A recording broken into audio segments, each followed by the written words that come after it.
mempelajari ya bagaimana pola patogenesis dan respon imun terhadap si patogenesis ini.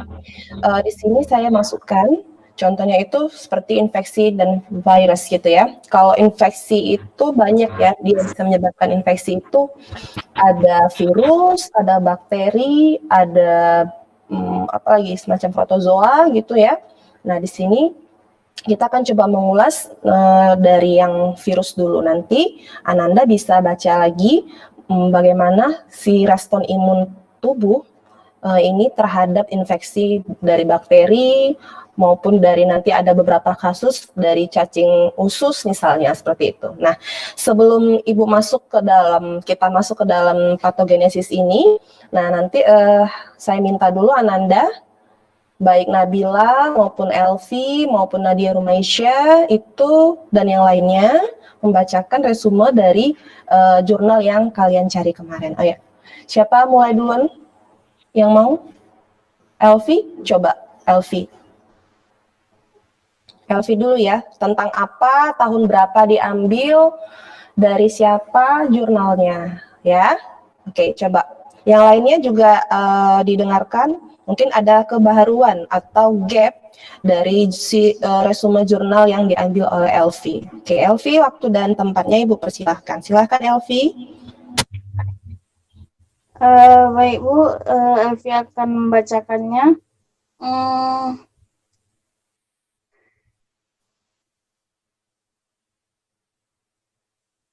Kondisi alergi seperti rasa gatal pada kulit atau hidung, berair dan bersin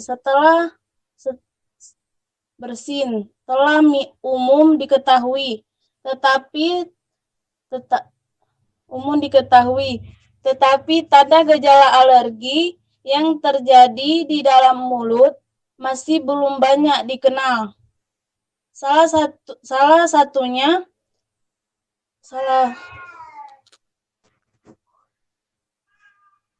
satunya oroalergi sindrom OAS. Hampir semua orang mengetahui makanan penyebabnya alergi seperti udang atau ikan laut, tetapi sebenarnya buah dan sayuran segar juga dapat memicu reaksi alergi seperti pada OAS. Berupa basah, gatal, atau pembengkakan pada bibir, lidah, pelatum, dan faring.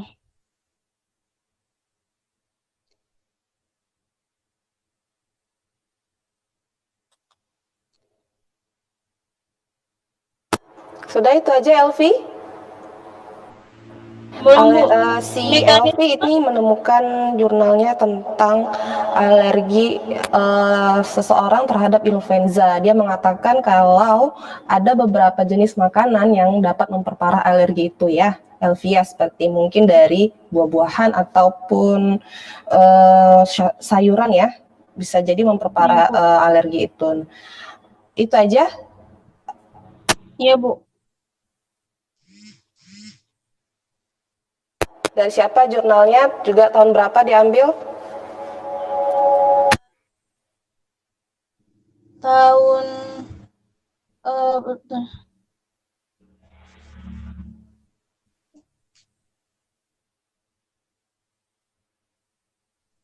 Pada tahun 2001 Bu.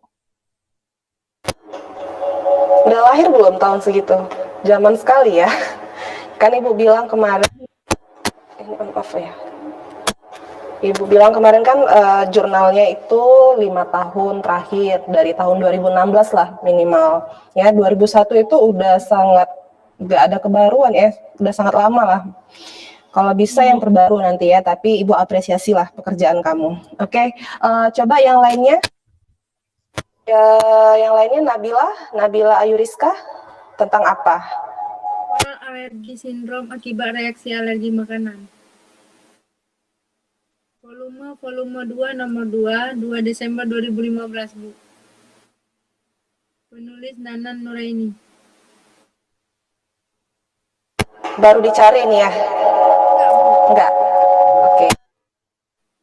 Oke, silakan Nabila. Prevalensi alergi semakin meningkat baik di negara maju maupun negara berkembang. Saat ini prevalensi alergi makin mengenai 1,4% pada populasi secara umum. Penyakit alergi seperti asma, rinitis, eksim, atau urtikaria telah banyak dikenal tetapi belum banyak diketahui. Kondisi alergi yang terjadi di dalam mulut seperti oral allergy syndrome yang disebabkan oleh makanan. Beberapa sumber makanan seperti susu, sapi, telur, kacang, atau makanan yang bersumber dari laut seperti udang, kepiting, atau ikan telah dikenal sebagai penyebab alergi. Tetapi sebetulnya buah dan sayuran segar juga dapat memicu suatu alergi seperti yang terjadi pada oral allergy syndrome, yaitu berupa rasa gatal atau pembengkakan pada bibir. Pembengkakan pada bibir, lidah, palatum, dan faring. Pada Tufts dan Blumstein pada tahun 1936 pertama kali menemukan kondisi alergi makanan yang unik, tetapi mereka masih mengalami kesulitan dalam menjelaskan mekanisme imunologisnya. Tahun 1942, Tufts and Blumstein melakukan penelitian pada 4 pasien dewasa yang memiliki riwayat gatal pada palatum lunak dan pembengkakan mukosa mulut akibat buah-buahan mentah. Dengan tes kulit atau skin prick test atau SPT menggunakan ekstrak jus buah dan hasil tes menunjukkan reaksi positif, tetapi istilah OAS belum muncul pada publikasi mereka kali ini. Bu, mati lampu. Dipublikasikan Lanjutin aja nggak apa-apa. Dipublikasikan pada tahun 1987 oleh Almond dan kawan-kawan. Meskipun mereka tidak melaporkan keterangan mengenai riwayat polinosis dan penyebab makanannya. Istilah OAS baru menarik perhatian dunia internasional pada tahun 1988 setelah Ortolani dan kawan-kawan melaporkan sebanyak 262 pasien yang memiliki riwayat Bich polinosis mengalami OAS setelah mengkonsumsi buah-buahan dan sayuran dengan gejala yang sama seperti yang telah dilaporkan sebelumnya oleh Amlot dan kawan-kawan. OAS merupakan suatu kondisi mukosa mulut seseorang yang memiliki riwayat alergi terhadap serbuk sari pohon beech atau beet pollen.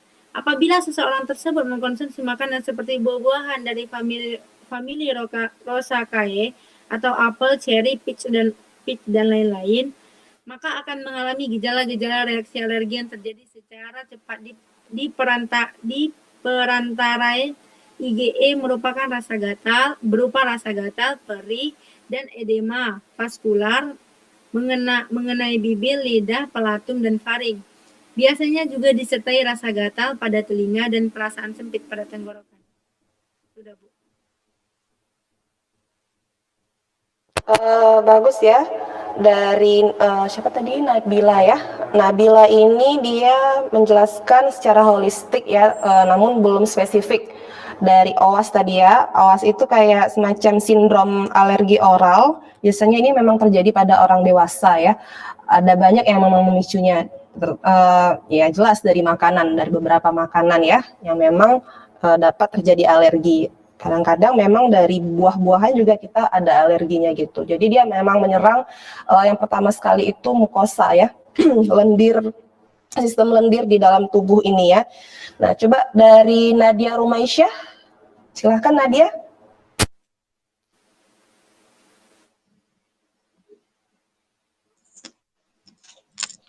Judulnya Imunopatogenesis dan Implikasi Klinis Alergi Makanan pada Dewasa. Volume 7 nomor 2 tahun 2018. Penulisnya Alexander Kahn dan Refeinal. Sumber dari Jurnal Kesehatan Andalas tahun 2018. Pertama, pendahuluan. Alergi makanan adalah gangguan kesehatan yang timbul akibat respon imun spesifik terhadap makanan.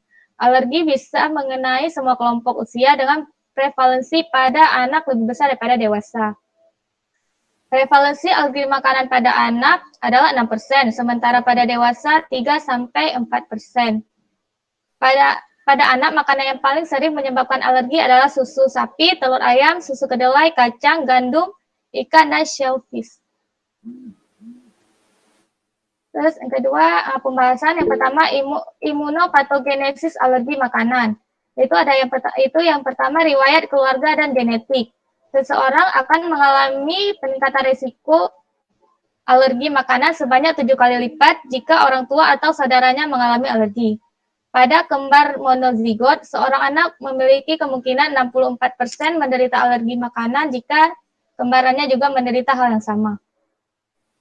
Polimorfisme gen seperti pada interkulin 10 berhubungan dengan alergi makanan. Namun penelitian yang lebih lanjut pada populasi yang berbeda dibutuhkan. Interkulin 10 merupakan sitokin yang penting dalam pembentukan imunoglobulin E. Selain itu, IL-10 juga berinteraksi sebagai sitokin imunosupresif dengan menekan aksi sitokin dari T helper. Hal ini menyebabkan keseimbangan sitokin TH1 dan TH2 terganggu, sehingga menyebabkan timbulnya respon alergi. Yang kedua ialah etnis. Alergi makanan lebih sering terjadi pada populasi kulit hitam non-Hispanik dibandingkan dengan populasi kulit putih. Prevalensi alergi udang pada kulit hitam non-Hispanik adalah 2,3%, sementara pada kulit putih yaitu 0,3%. Yang ketiga yaitu perubahan diet.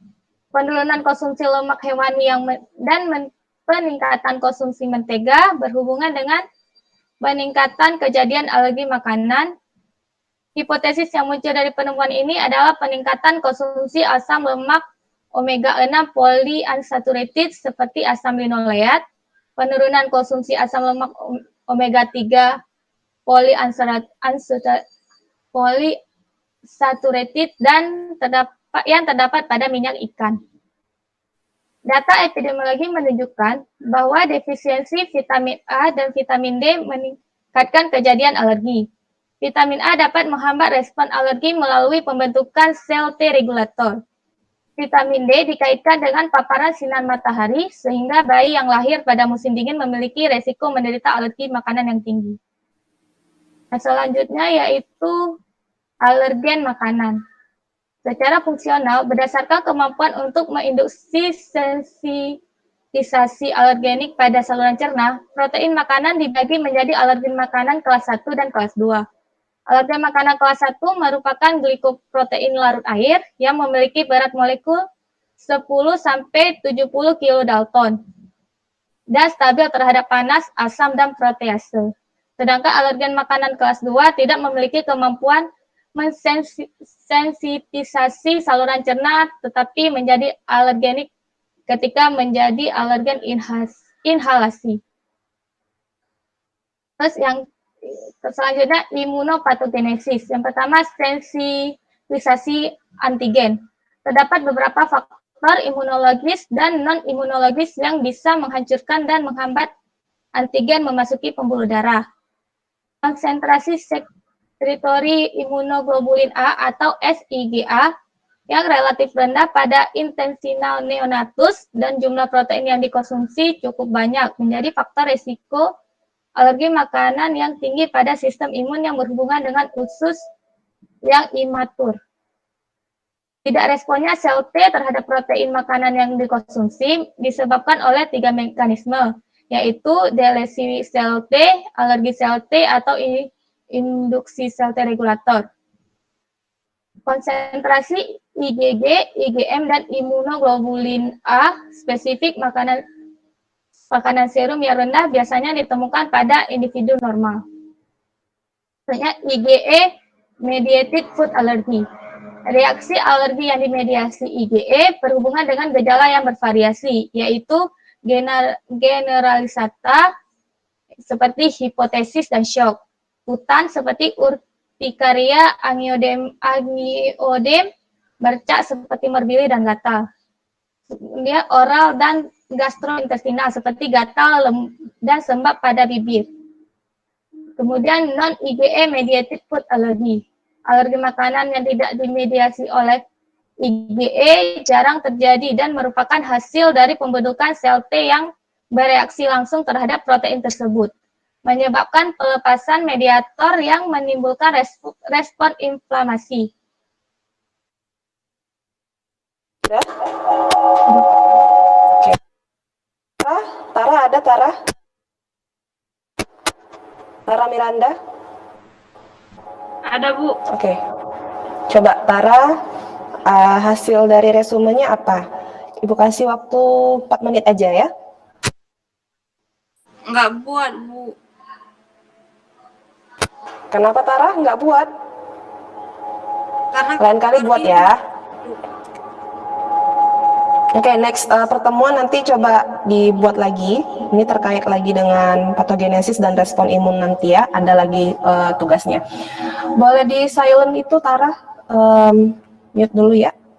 Nah, Ya, Bu. baik, terima kasih ya yang sudah mengerjakan. Ada Nabila, Elvi, dan Nadia. Tadi Nadia cukup menarik ya, sangat menarik lah kalau menurut Ibu. Tadi di situ ada yang banyak ya, dari misalnya dari orang ras Hispanik. Mereka itu lebih rentan terhadap alergi dibandingkan orang yang kulit hitam, jelas. Nah, kenapa itu? Coba dicari ya, kenapa orang yang kulit putih itu lebih rentan mereka terhadap alergi dibandingkan orang kulit hitam. Nah, kemudian anak-anak yang memang kembar genetik itu akan juga lebih besar risikonya ketika dia akan alergi juga sama si kembarannya yang lain itu. Nah, juga ada tadi bayi-bayi yang imatur. Nah, bayi-bayi yang imatur jelas sistemnya aja yang imatur ya. Jadi dia akan cepat merespon ketika ada suatu yang nggak beres dalam sistem imunnya. Kemudian ada lagi tadi secara lebih besar anak-anak itu lebih besar atau lebih tinggi tingkat alerginya dibandingkan orang yang dewasa. Ya, ada berapa tadi itu prevalensinya ya, sehingga dia akan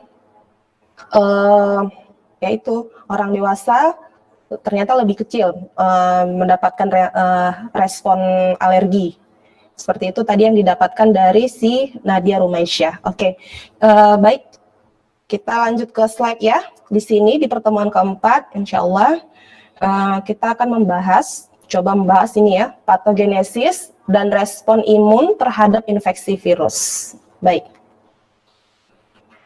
Nah, di slide bisa Anda lihat sekalian, patogenesis infeksi virus ini ada 4 sebenarnya. Kenapa dia bisa masuk ke dalam tubuh kita? Yang pertama itu ada istilahnya port the entry. Nah, nanti kita akan bahas ini. Kemudian adalah siklus replikasi virus, kemudian penyebaran virus di dalam tubuh, dan respon sel terhadap infeksi virus. Ya. Nah, yang pertama itu tadi ada entry dan replikasi primer, penyebaran virus dan tropism sel, kerusakan sel dan manifestasi klinik. Kemudian adalah virusnya bersifat shedding. Kemudian outcome-nya, hasilnya tuh seperti apa, bagaimana bisa, ya, coba kita bahas. Nah, di dalam tadi, di port and the entry ini, nah, di port the entry ini, bagian-bagian yang pertama sekali yang akan diserang oleh sistem patogenesis itu, apa aja sih, mulai dari kulit ya, biasanya itu kulit, dia menginjeksi, ada HCV, HBF, kemudian HIV, kemudian ada gigitan seperti flavivirus, kemudian ada seperti penyakit rabies. Nah, kemudian ini lesi ringan ya. Nah, ini semacam, Nah, ini dia yang menyerang pertama kali di bagian kulit itu ya. Ternyata HIV juga di bagian kulit ternyata ya.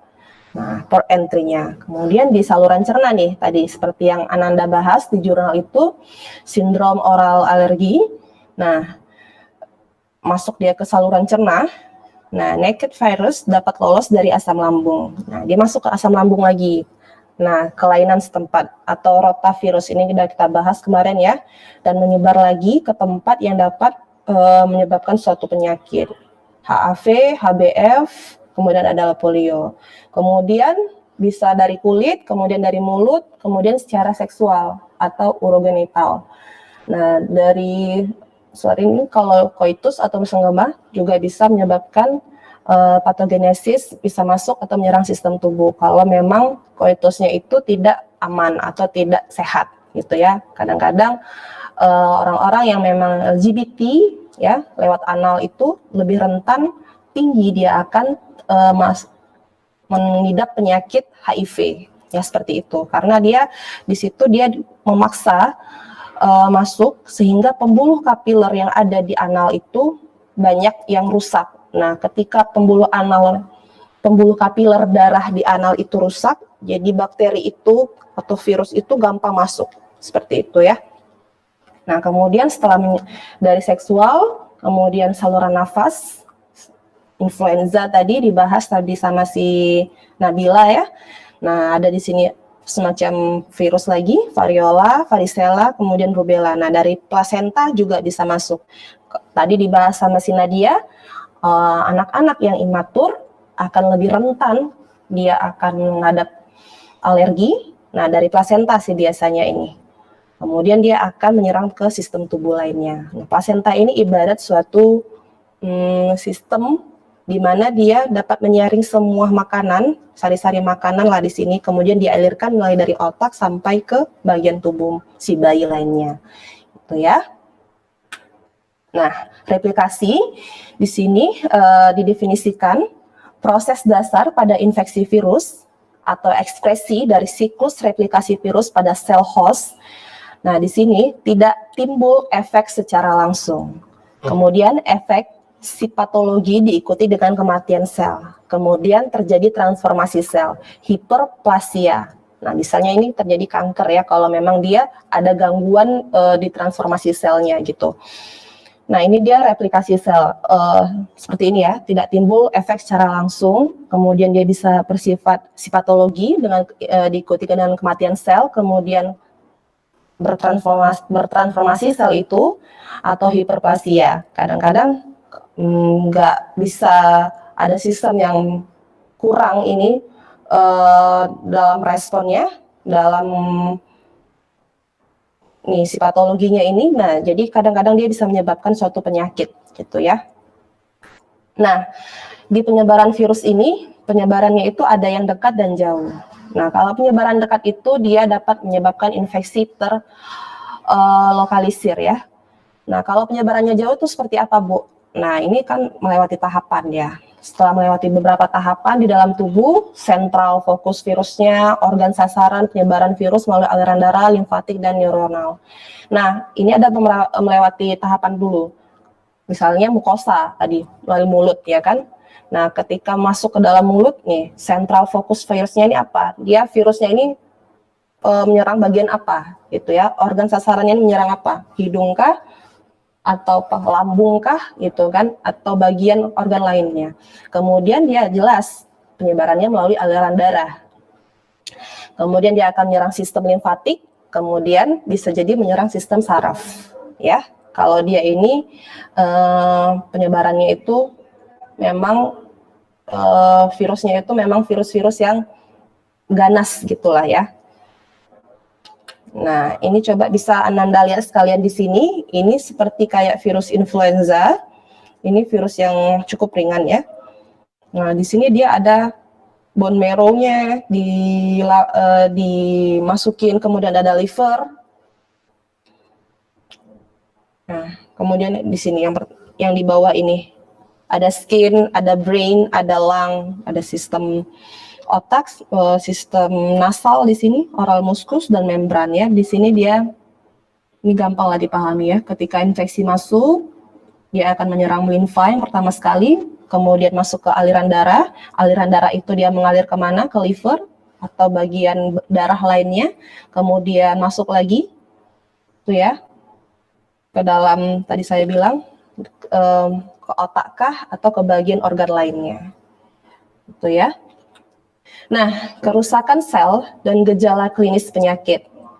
Adanya kerusakan sel atau destruksi sel yang terinfeksi virus pada jaringan target, pada jaringan yang akan difokuskan ya.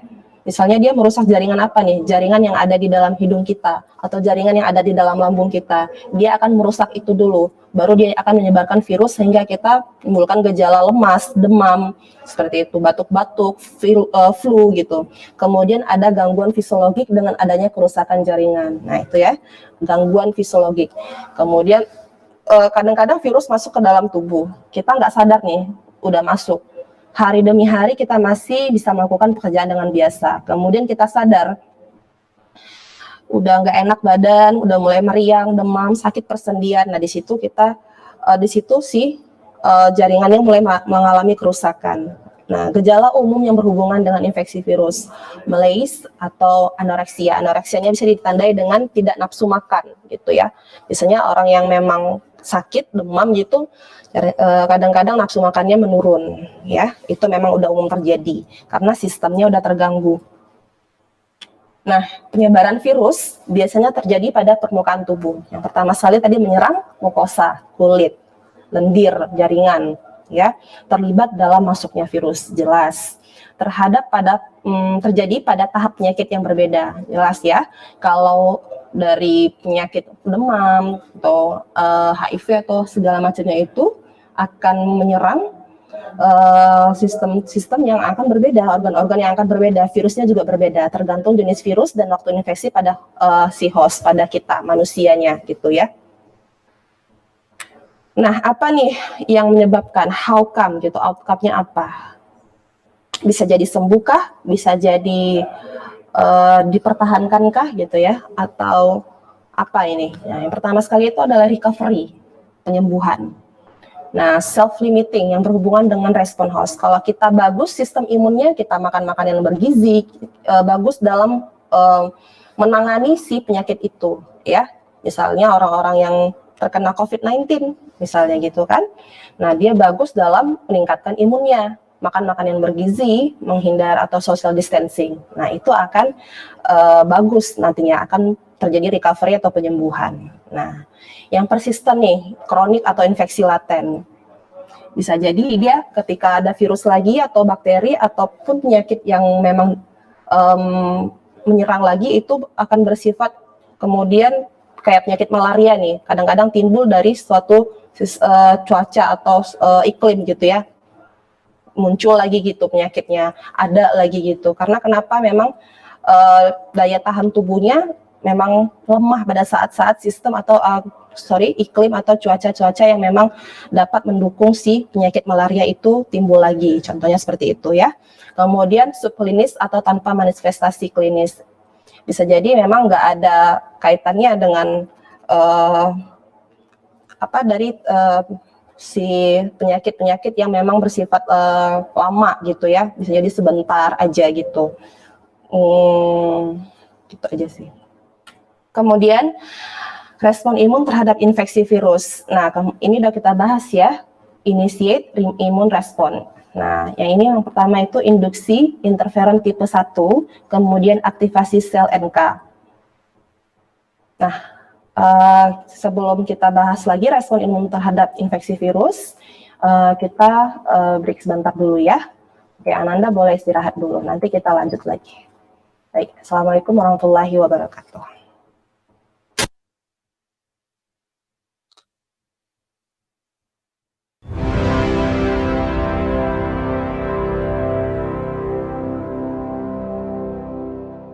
Universitas Ubudiyah Indonesia menyelenggarakan program belajar daring melalui UB On TV.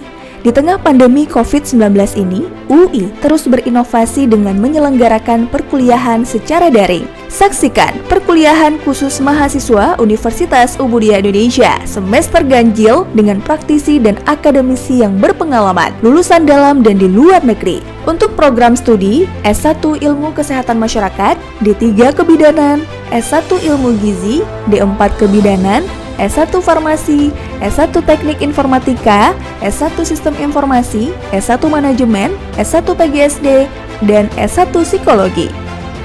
Menghadirkan Fauzia Andika SKMMKes dengan mata kuliah Surveillance Kesehatan Masyarakat, Kairanisa Anwar SSTMKM dengan mata kuliah Gizi Kesehatan Masyarakat, Mutia Paradiba STR-Kep MKM dengan mata kuliah Kebutuhan Dasar Manusia. Faradila Safitri SST MKes dengan mata kuliah Komunikasi dalam Praktik Kebidanan. Nuzulul Rahmi SST MKes dengan mata kuliah Mutu Layanan Kebidanan. Ulfa Husnadira SST MKM dengan mata kuliah Kesehatan Ibu dan Anak. Sahbainur Rezeki SST MKM dengan mata kuliah Imunologi Gizi. Rulia Meilina SFAM MSI dengan mata kuliah Farmasi Rumah Sakit. Susmanto Eskom Mkom dengan mata kuliah Komunikasi Data. Mahendra Dwi Payana SSTMT dengan mata kuliah Pemrograman Web 1. Zuhar Musliana STMT dengan mata kuliah Pemrograman Berbasis Web. Zaufi Ardian Eskom Meng dengan mata kuliah Audit Sistem Informasi. Mulkan Fadil STMkom dengan mata kuliah E-commerce. Armia STMSC dengan mata kuliah Manajemen TV Streaming. Raudatun Nuzul ZA SST MKes dengan mata kuliah Askap Neonatus. Dwi Rahmalia MPSI dengan mata kuliah Psikologi Perkembangan 1. Acara ini dilaksanakan via Google Meet dan hadir secara live di UB On TV channel 57 UHF. Setiap hari pukul 9 pagi sampai 15 sore waktu Indonesia Barat.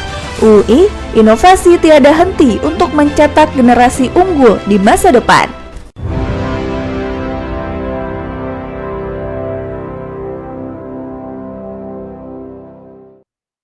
Pemirsa, kita sudah menyaksikan program e-learning live yang pastinya juga dipersembahkan oleh Universitas Umudia Indonesia dari para dosen-dosen di Universitas Umudia Indonesia. Semoga ilmu yang ditampilkan yang pasti juga sudah disajikan bermanfaat bagi para mahasiswa dan juga bagi para pemirsa dan juga masyarakat umum. Jangan lupa pemirsa untuk selalu menyaksikan program e-learning live di UB On TV dari jam 9 sampai jam 3 sore setiap hari, hanya spesial buat Anda, persembahan dari UB On TV dan dipersembahkan oleh Universitas Umudia Indonesia.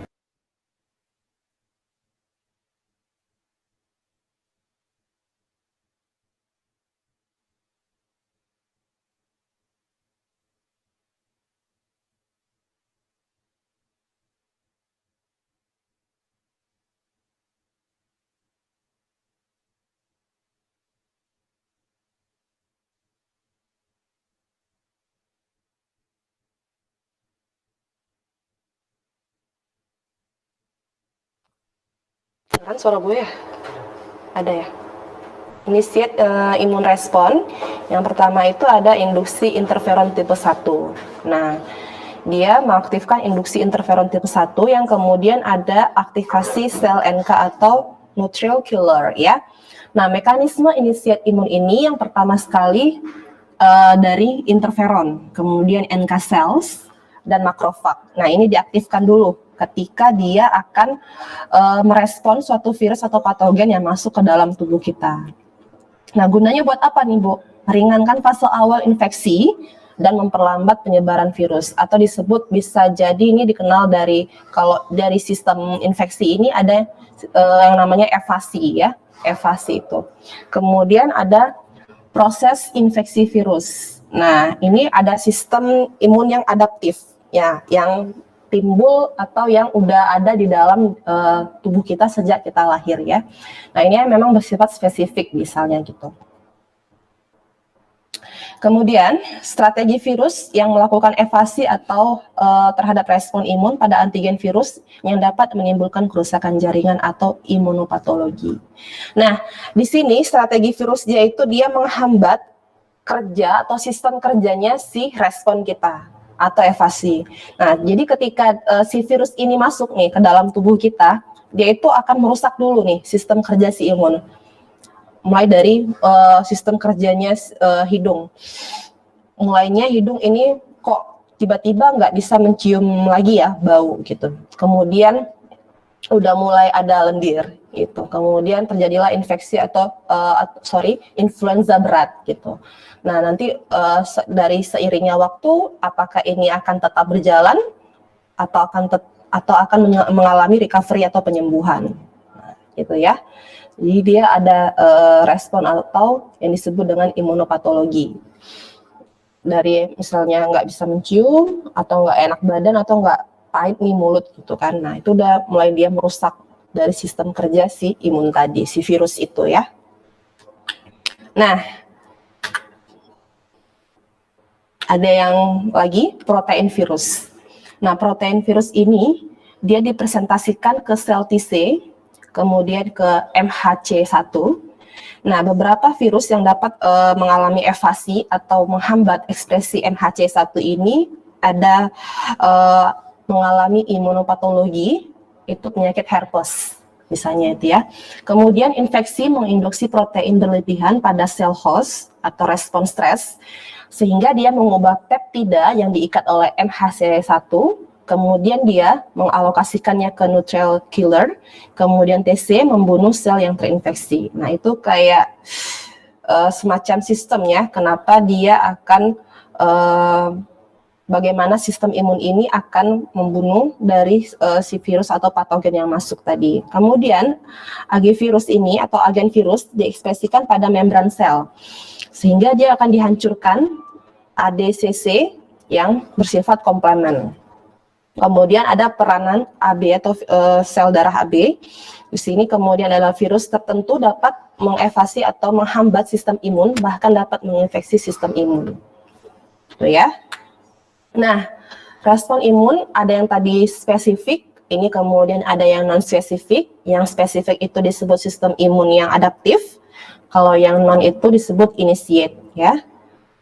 Nah, dia akan menyerang pertama itu permukaan tubuh kita. Tadi ya sudah kita bahas mengenai kulit, mukosa, dan lain sebagainya. Kemudian, ini disebut ada istilah early non-specific or initiate immune. Yang pertama sekali dia akan menyerang IVN atau interferon. Yang pertama itu ada tipe 1, kemudian tipe 2. Kalau tipe 1 dia mengaktifkan virus alpha. Kemudian dia akan, bukan aktif virus alpha, dia akan mengaktifkan interferon alpha dan interferon beta. Ya. Nah, di sini kalau dia tipe 2, dia akan mengaktifkan sel T, kemudian sel NK-nya, ya.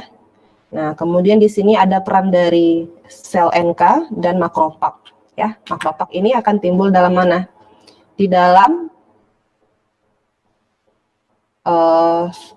sistem jaringan di tubuh ya. Ada tadi makrofag, sebelum ke makrofag ke limpa kemana lagi gitu ya. Nah, imunitas non-spesifik prinsipnya itu mencegah infeksi. IFN tipe 1 ini sistem kerjanya dia menginduksi lingkungan yang antiviral.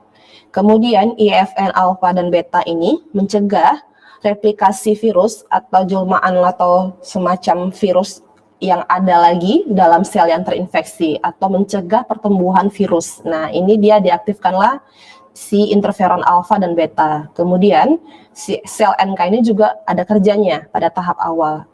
Nah, kadang-kadang dia memang nggak butuh bantuan dari yang namanya MHC1 gitu ya.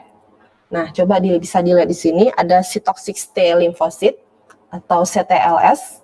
Di sini diaktifkan ada helper T cells, kemudian antiviral antibodies. Nah, di sini ketika bagaimana si sel T, sel NK atau helper T itu bagaimana dia bekerja di sini, ya, masuk ke dalam infeksi atau dia akan mereduce atau menyerang atau membunuh atau tetap mempertahankan. Kadang-kadang ada yang memang baik untuk tubuh gitu ya. Nah, jadi di sini di istilahnya dikenalkan dulu. Nah, kemudian dia akan nanti bekerja. Kalau dia merugikan dia akan dibunuh. Kalau dia akan baik itu akan tetap dipertahankan. Nah, ini ada yang humoral dan seluler ya. Kalau yang imunitas spesifik. Nah, ada dua memang. Yang humoral ini dia bersifat efektif terhadap virus yang bersifat fase ekstrasel. Kemudian dia mencegah virus menempel masuk ke sel host. Kemudian sebagai opsonin, meningkatkan eliminasi virus oleh fagosit. Nah, di sini ada IgA, di mana IgA ini dia ada di menyerang atau sebagai barrier pertama, garda yang terdepan ya, ketika virus mukosa itu menyerang saluran pernafasan dan saluran cerna. Nah, kalau dia sel seluler ini, apa yang diaktifkan? Sel CD8-nya. Ya. Nah, ini akan membunuh sel yang terinfeksi dengan bantuan NHC1 dengan bantuan sel CD4. Nah, targetnya nih, kalau ada virus yang memang bebas masuk ke dalam tubuh ya, agennya apa nih? Antibodi yang kadang-kadang dia berdiri sendiri, kemudian antibodi yang ada komplemennya, antibodi yang ada garda depannya gitu ya.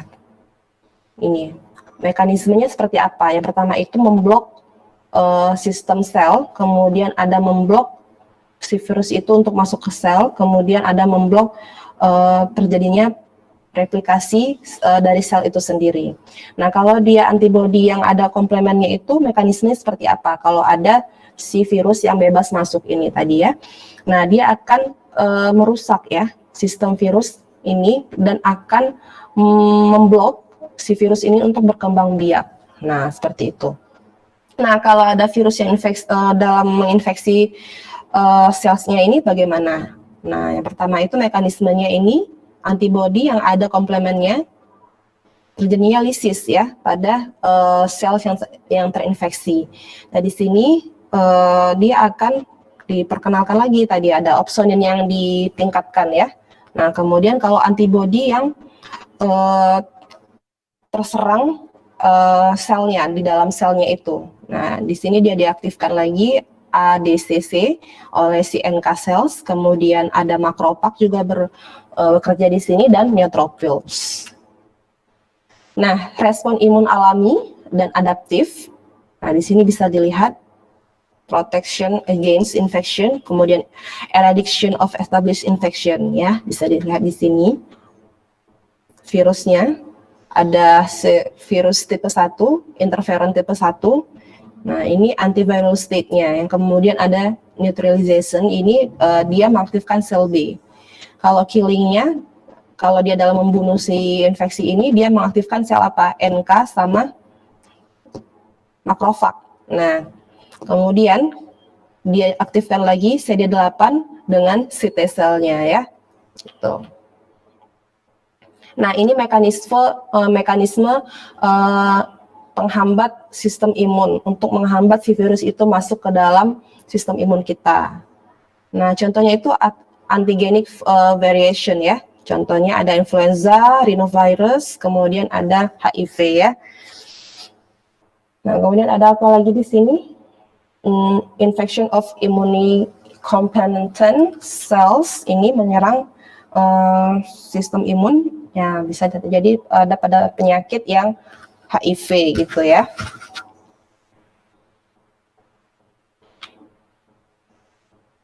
Nah, mekanisme evasi virus terhadap respon antiviral gini, menghindar dari sasaran antibodi dan sel T.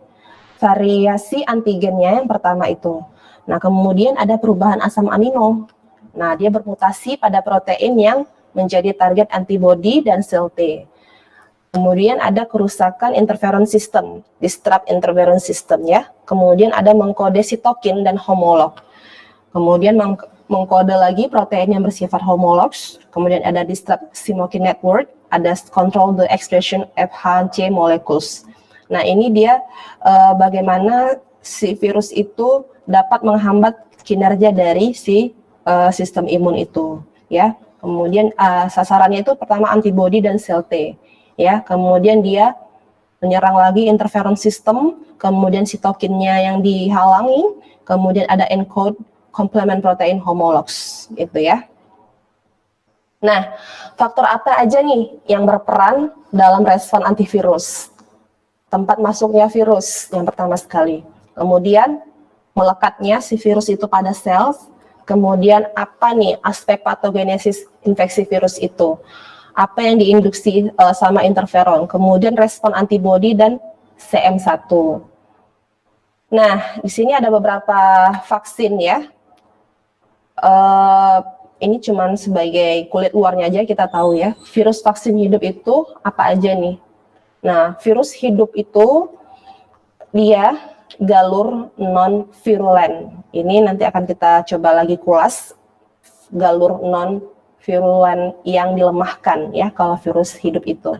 Nah, dia mengaktifkan secara efektif, memacu respon antibodi dan limfosit yang sitoksik.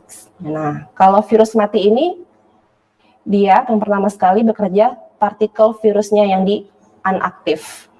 Nah, dapat dikombinasi dengan virus yang lainnya atau polivalen. Nah, virus vaksin ini apa aja jenisnya? Ada adenovirus, ada measles, kemudian varicella, ada mumps, ada polio, ada rotavirus, kemudian rubella, ada variola, kemudian yellow fever. Nah, kemudian kalau di virus vaksin mati itu ada hepatitis A, ya, influenza, kemudian ada polio atau SARS, kemudian ada si rabies, itu ya. Oke,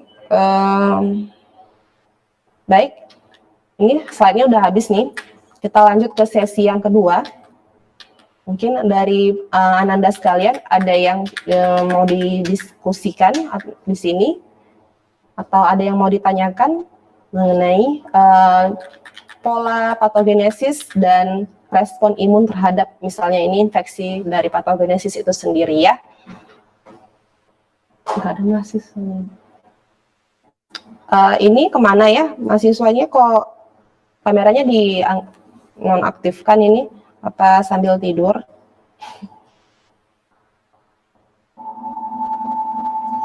Ada yang mau ditanyakan terkait materi yang hari ini atau materi-materi yang terdahulu, atau masih ada yang kurang paham, boleh kita diskusi bareng-bareng di sini ya. Nanti kalau ada yang Ibu kurang paham, bisa Ibu cari dan kita discuss di next pertemuan.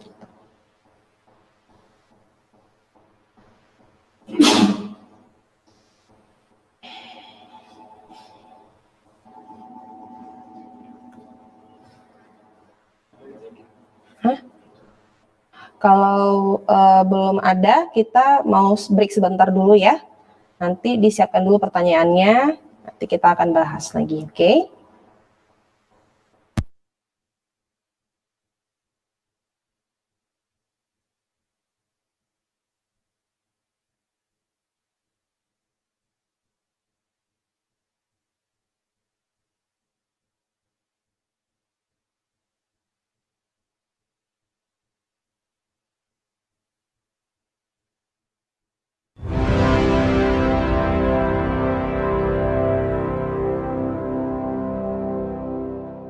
Universitas Ubudiah Indonesia menyelenggarakan program belajar daring melalui UBI on TV.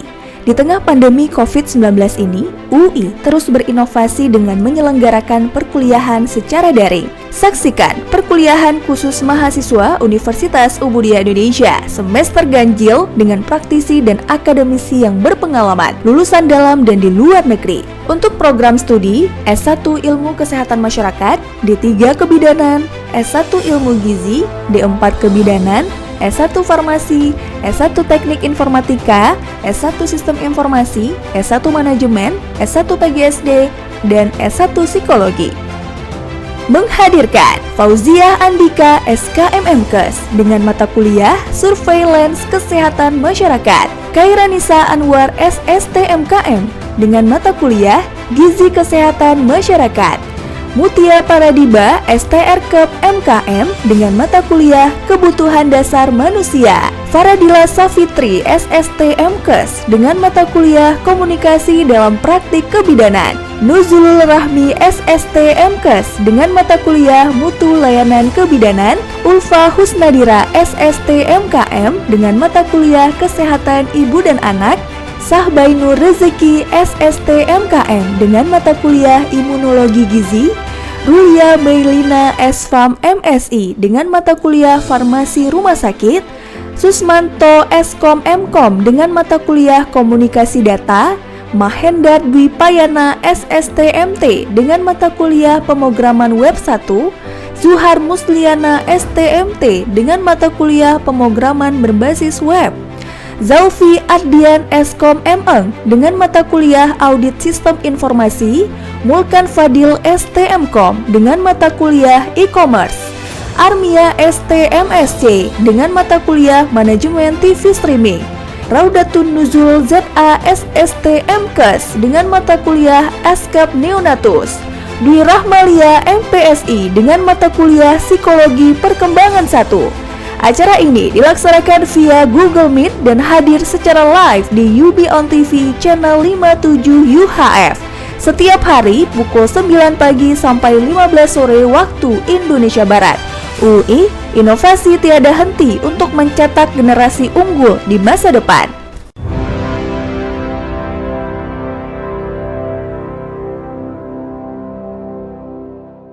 Pemirsa, kita sudah menyaksikan program e-learning live yang pastinya juga dipersembahkan oleh Universitas Umudia Indonesia dari para dosen-dosen di Universitas Umudia Indonesia. Semoga ilmu yang ditampilkan yang pasti juga sudah disajikan bermanfaat bagi para mahasiswa dan juga bagi para pemirsa dan juga masyarakat umum. Jangan lupa pemirsa untuk selalu menyaksikan program e-learning live di UB On TV dari jam 9 sampai jam 3 sore setiap hari, hanya spesial buat Anda, persembahan dari UB On TV dan dipersembahkan oleh Universitas Umudia Indonesia. Oke, baik. Kita masuk lagi ke sesi 3 sebelum kita akan mengakhiri sesi dalam pertemuan keempat kita ini mengenai patogenesis dan respon imun terhadap si patogenesis atau infeksi ya. Baik, Ananda sekalian, tinggal berdua lagi ya di sini ya. Ada Tara dengan Nadia Rumaisyah. Ada yang mau ditanyakan? Atau kita diskusi? Atau sudah off? Atau memang sudah sangat-sangat paham? Tolong yang lainnya itu gimana ya ini? Ini kadang-kadang udah berapa kali ada yang nggak masuk ke dalam kelas saya ya. Untuk tugasnya nanti bisa saya share melalui via WA aja ya. Nah ini tugasnya jurnal lagi tentunya. Carilah satu jurnal yang tahunnya terbaru ya. Mengenai bagaimana respon imun itu terhadap bakteri, virus ya ataupun patogenesis lainnya. Nah, di sini kalian bukan cari apa itu atau penjelasannya ya, kasusnya kalian cari ya. Bagaimana respon imun kita ini terhadap misalnya virus yang dapat menyebabkan cacing usus gitu ya, dapat menyebabkan kanker usus gitu ya. Kemudian ada lagi yang bersifat bakteri. Ini apa nih? Bagaimana respon imun terhadap yang ada namanya bakteri yang dapat merusak sistem imun. Nah, coba dicari ada beberapa kasus itu ya. Banyak sih jurnalnya itu. Ya, Nadia ya. Nadia nanti tolong diinfokan ke teman-temannya ya. Ibu minta tolong ya. Oke, ada yang mau ditanyakan? Tara atau Nadia atau yang lainnya? Kalau nggak ada bisa kita lanjut lagi mungkin untuk break aja.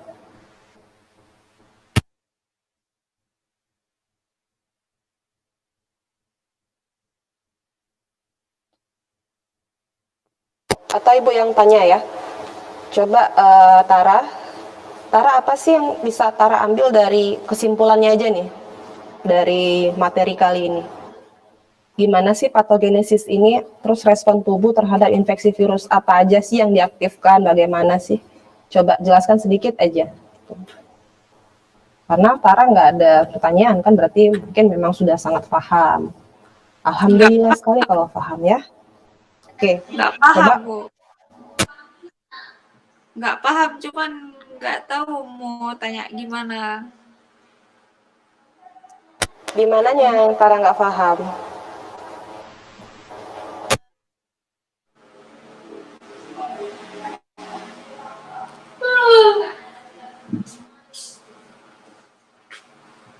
Jangan sini, Uy.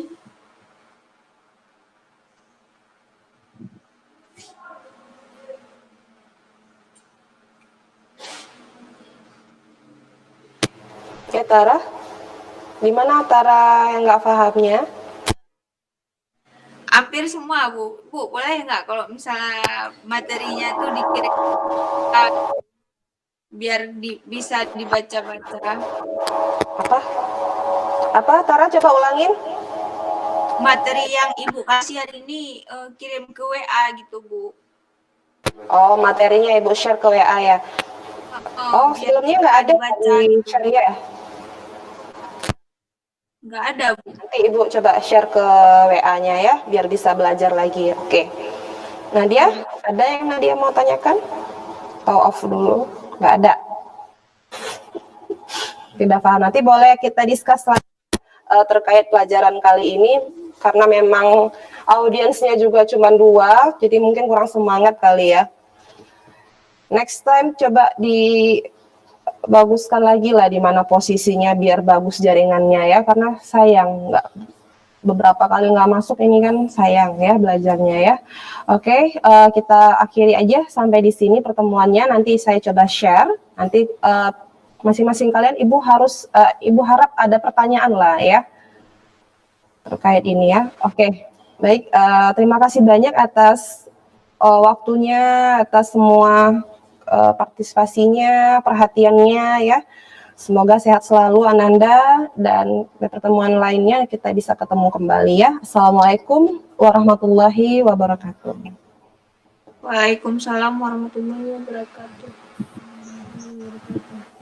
Pemirsa, kita sudah menyaksikan program e-learning live yang pastinya juga dipersembahkan oleh Universitas Umudia Indonesia dari para dosen-dosen di Universitas Umudia Indonesia. Semoga ilmu yang ditampilkan, yang pasti juga sudah disajikan, bermanfaat bagi para mahasiswa dan juga bagi para pemirsa dan juga masyarakat umum. Jangan lupa pemirsa untuk selalu menyaksikan program e-learning live di UB On TV dari jam 9 sampai jam 3 sore setiap hari, hanya spesial buat Anda, persembahan dari UB On TV dan dipersembahkan oleh Universitas Umudia Indonesia.